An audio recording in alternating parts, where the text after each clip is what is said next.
ऐसे ही शख्स हमारे साथ हैं जो कि सारण शिक्षक निर्वाचन क्षेत्र से एमएलसी यानी मेंबर ऑफ लेजिस्लेटिव काउंसिल का चुनाव इस बार लड़ रहे हैं। कल ही उन्होंने अपना नामांकन किया है। क्या है उनका उद्देश्य और किन उद्देश्यों को लेकर वो चुनाव लड़ रहे हैं, क्या है उनकी प्रतिबद्धता शिक्षकों के प्रति और शिक्षा के प्रति, आइए जानते हैं। धर्मेंद्र जी, आपका बहुत बहुत स्वागत है हमारे कार्यक्रम बोलेगा छपरा बदलेगा छपरा। धन्यवाद सर। सबसे पहले ये बताइए कि जो ये शिक्षक निर्वाचन चुनाव क्षेत्र से आप जो एमएलसी का चुनाव लड़ रहे हैं, तो उद्देश्य क्या है इस चुनाव लड़ने का आपका और क्या संकल्प है आपका? उद्देश्य क्या होता है? चुनाव लड़ने का एक ही उद्देश्य होता है, जीतने का। और संकल्प ये है कि बिहार के जो भी शिक्षक हैं, नियोजित शिक्षक हैं, वित्त रहित शिक्षक हैं, और शिक्षकों को इतनी कोटि में सरकार बांट दिया है, इतने स्तर पर बांट दिया है शिक्षकों को कि शिक्षक समाज आपस में ही कहीं ना कहीं उलझे हुए हैं। और दूसरा ये विषय है कि शिक्षकों की जो मूलभूत समस्याएं हैं, जो मांगे रही है पिछले लगभग 15 वर्षों से, जब से नीतीश कुमार जी सरकार चला रहे हैं, और शिक्षक समाज को एक बहुत ही अल्प वेतन पर काम करने के लिए मजबूर किए हुए हैं। आज नियोजित शब्द जो उनके लिए कहीं ना कहीं अभिशाप है। पहले सहायक शिक्षक हुआ करते थे, फिर नियोजित शिक्षक हुए, अब अतिथि शिक्षक हैं। यानी शिक्षकों का कई कैटेगरी बना दिए हैं। यह शिक्षा के लिए भी कहीं ना कहीं अच्छा नहीं है, क्योंकि शिक्षक जब अपने ही समस्याओं से ग्रसित रहेंगे तो वो समाज में पूर्ण योगदान नहीं कर सकेंगे। हमारा लक्ष्य है, हमारा संकल्प है, हमारा पीछे पोस्टर लगा हुआ है, उसमें लिखा हुआ है कि हमें शिक्षकों का आशीर्वाद मिलेगा और राज्य कर्मी का दर्जा शिक्षकों को दिलाना हमारी प्राथमिकता होगी। क्योंकि इस काम में सरकार का कोई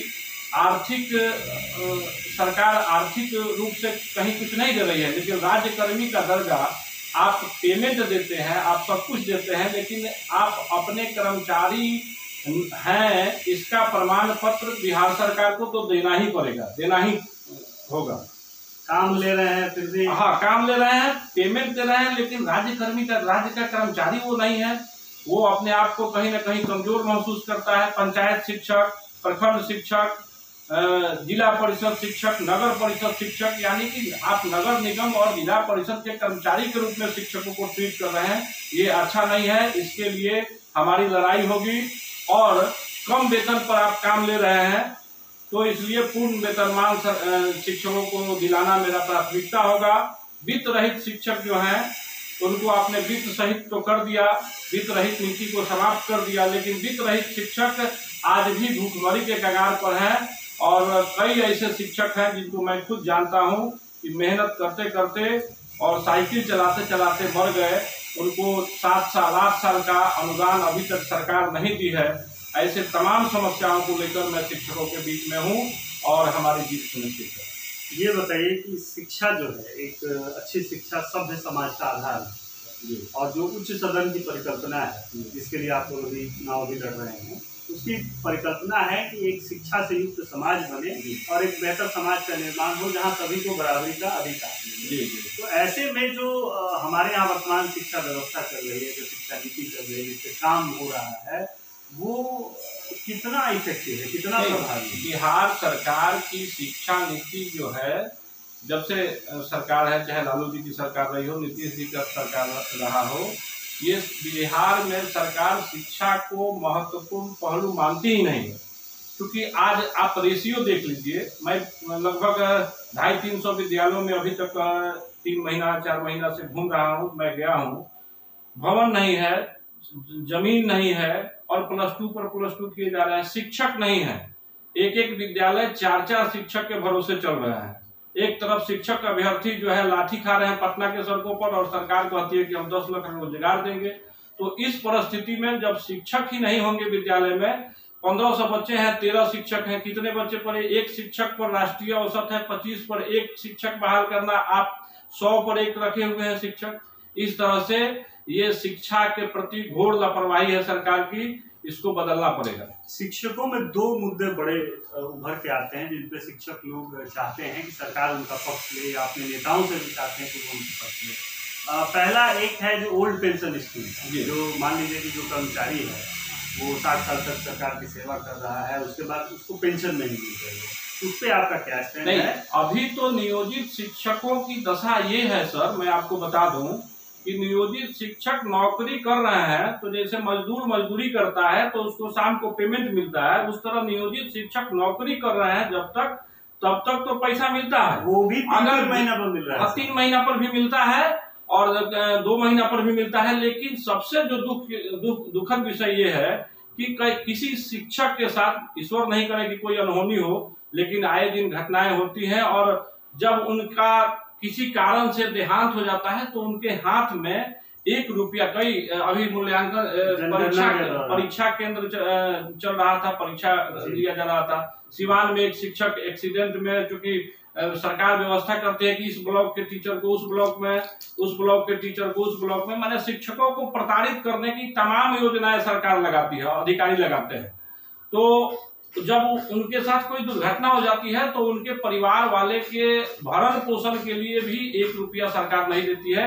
ये सबसे दुर्भाग्यपूर्ण स्थिति है। एक और सवाल है, जो शिक्षा के अलावा जो शिक्षकेतर काम है, मुझे जहाँ तक जानकारी है शिक्षा के अलावा 32 जो अन्य कार्य हैं शिक्षकेतर कर्मियों को करना पड़ रहा है, सरकार उसके लिए बाध्य कर रही है। तो ऐसे में जो क्वालिटी एजुकेशन जिसको हम लोग कहते हैं, अगर चूंकि शिक्षा अपने आप में एक सेंसिटिव काम है, बिना पढ़े आप पढ़ा नहीं सकते हैं। अगर आपको क्लास में 1 घंटा लेक्चर देना है तो आपको पहले 2 घंटा आपको पढ़ना होगा। तो ऐसे में जो शिक्षा इतना सेंसिटिव कार्य है तो शिक्षकों को जो है शिक्षकेतर कार्यों में लगा दिया जाता है। इसकी बात भी शिक्षक हमेशा उठाते रहते हैं और अपने नेताओं से आशा रखते हैं कि इससे उनको मुक्ति मिले। तो आपका क्या स्टैंड है? नहीं, ये बात सही है। सरकार हमेशा से कहते रही है कि शिक्षक को दूसरे काम में नहीं लगाएंगे, लेकिन व्यवहारिक पक्ष में जितनी भी काम हो, सरकार की जितना भी योजना चलता है उसमें शिक्षकों को धड़ल्ले से लगाया जाता है। जनगणना करना है, कभी नीतीश कुमार की सरकार कहती है कि दारू पकड़ने का काम आप तमाम शिक्षक करें। ये जितने भी योजनाएं चलती हैं, जनगणना तो खैर एक मूल विषय है, इसके अलावा भी जितनी भी योजनाएं चलती हैं शिक्षकों से ही लिया जाता है। और ये समझा जाता है कि शिक्षक जो है शोषण, सरकार के द्वारा शिक्षक जो है और अधिकारियों के द्वारा शिक्षक का केवल शोषण ही किया जाता है, शिक्षकों को दिया कुछ नहीं जाता है। इसकी लड़ाई लड़नी पड़ेगी और इसकी लड़ाई मजबूती से हम लड़ेंगे। इसकी लड़ाई तो खैर आप लोग भी कर रहे हैं और शिक्षक भी अपनी मांग उठा रहे हैं। दूसरा पहलू शिक्षा का भी है। जैसे मान लीजिए कि अधिकार, ठीक है, अधिकार मिलने चाहिए और शिक्षकों को वो सुविधाएं मिलनी चाहिए जो अन्य राज्यों में मिल रही हैं, उनकी बेहतरी के लिए काम होने चाहिए। लेकिन शिक्षा में भी सुधार का जिम्मा शिक्षकों का है और शिक्षक नेताओं का है। जो स्थिति है अभी हाई स्कूल्स हैं उनकी स्थिति है, या हायर एजुकेशन है, जेपी यूनिवर्सिटी की जो स्थिति है, जैसे छपरा, सिवान, गोपालगंज, ये तीनों जिले प्रभावित हैं और जो स्थिति है अभी वो कहने लायक नहीं है। तो उस पर आपका क्या स्टैंड है? नहीं, देखिए, ये शिक्षा तब सुधरेगा जब सरकार चाहेगी। सरकार चाहेगी तो सब कुछ सुधर जाएगा। शिक्षक हमारे कहीं से भी उनमें कोई कमी नहीं है, लेकिन उनको अन्य कामों में अब लगातार 3-3 महीना विद्यालय बंद रहेगा, लगातार 4-4 महीना विद्यालय बंद रहेगा। जब से जनगणना हो रहा है तब से लेकर आज तक स्कूल बंद है। तो ये जब काम होगा तो स्वाभाविक है कि क्वालिटी बेस्ड एजुकेशन नहीं मिलेगा। इसलिए शिक्षकों को केवल शिक्षा के काम में लगाए सरकार। इस विद्यालय में आधारभूत संरचना दे, समय पर परीक्षा तो बिहार सरकार लेती है, इसमें कहीं दो राय नहीं है, लेकिन विद्यालयों में आधारभूत संरचना दे। और जो शिक्षकों का एक महत्वपूर्ण मांग रहा है कि ऐच्छिक स्थानांतरण, ये प्रायः ऐसा देखा जा रहा है कि इस जिले के शिक्षक उस जिले में है, उस जिले के शिक्षक उस जिले में है। शिक्षिका जिनकी नौकरी हुई शादी के पहले और वो शिक्षिका जो है उनका शादी हो गया दूसरे जिले में, तो अपने मायके में रहने के लिए मजबूर है, परिवार तनावग्रस्त स्थिति में है। तो इसलिए इन 2 साल पहले नियम भी बना, लेकिन उसका इम्प्लीमेंटेशन नहीं करा पाए। कुछ लोग कहते हैं कि हम किसी बड़े नेता के पुत्र हैं और कहते हैं कि उनके अधूरे सपने को पूरा करेंगे। मैं कहता हूं कि ये जो लागू हुआ नियम, उसको इम्प्लीमेंट कराने में 3 साल बीत गए, अभी तक लागू नहीं करा पाए, तो और क्या कराएंगे। तो अब दर्शकों के लिए आप अपने बारे में बताइए कुछ, कि आपने अपनी प्राथमिक शिक्षा कहाँ से की, अभी आप क्या कर रहे हैं, और जो चुनाव होने वाला है उसमें जो शिक्षक मतदाता हैं उनसे आप क्या कहना चाहेंगे? नहीं, दर्शकों को यही कहना चाहेंगे कि हमारी पढ़ाई लिखाई और हमारा सब कुछ जीवन छपरा से ही है और हम यहाँ के मूल रूप से निवासी हैं और अभी गंगा सिंह कॉलेज में है कार्यरत।